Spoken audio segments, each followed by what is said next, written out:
శుభోదయం. సుఖాన్ని ఇచ్చేటువంటి చక్కని శ్రీ క్రోధీనామ సంవత్సరం దక్షిణాయనం వర్ష ఋతువు భాద్రపద మాసం శుక్లపక్షంతో కూడినటువంటి చక్కని ఏకాదశి తిథి పూర్వకంగా సాగుతూ ఉన్నటువంటి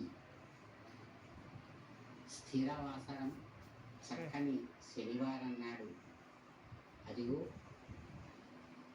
పద్మకాసార కన్యకగా మంత్రకన్యకగా ఆవిర్భవించినటువంటి మంత్రమూర్తి శ్రీ పద్మావతీదేవి తమ యొక్క నిత్య తిరుకల్యాణోత్సవ విశేషంతో భక్తులను అనుగ్రహిస్తూ ఆశీర్వదిస్తూ నిత్య తిరుకల్యాణం నిర్వహించుకుంటున్నటువంటి మంగళకరమైనటువంటి క్షణాలు ఇవి.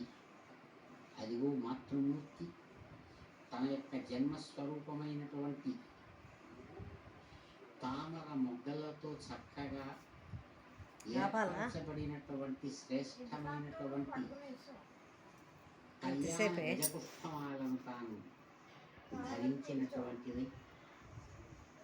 అంగరంగ వైభోగంగా సప్తగిరి సార్వభౌముడుగా సుప్రసిద్ధమైనటువంటి భగవానుడు వెంకట నాయకుడు అదిగో అద్భుతమైనటువంటి తమ యొక్క అత్యంతము పెరిగినటువంటి శ్రేష్టమైనటువంటి తిలకాన్ని తాము స్వయంగా ధరించి అందమైన అద్భుతమైనటువంటి స్వరూప స్వభావ లావణ్యాలతో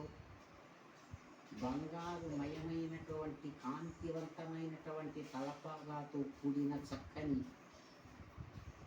స్వర్ణ కిరీటాన్ని ధరించి స్వర్ణ రాకుమారుడుగా తాను ప్రత్యక్షమై అమ్మ